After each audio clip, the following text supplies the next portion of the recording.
రామ్ నారాయణ రామ్. నేను మిమ్మల్ని ఏదైనా నియమం ద్వారా తీసుకెళ్లే వ్యక్తినైతే మీకోసం ఖచ్చితమైన విధి వ్యవస్థతో నియమాలు, చట్టాలు రూపొందించేవాడిని. కానీ నేను అలాంటి దేనిని చేయలేదంటే మీరు దొంగతనం చేయండి లేదా దోపిడీ చేయండి, మీరు ఇష్టపడినది ఏదైనా చేయండి, నాకు ఎలాంటి తేడా ఉండదు. కానీ ఒక్కటి మాత్రం చూసుకోండి, నాతో మీ సంబంధం తెగిపోవకూడదు.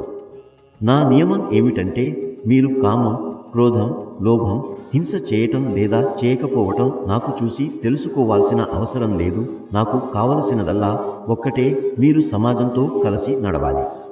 నా ఆధ్యాత్మిక శక్తిలో లేదా నేను పొందే శక్తిలో ఈ లోకంలోని ఏ వస్తువు అడ్డంకి కలిగించలేను.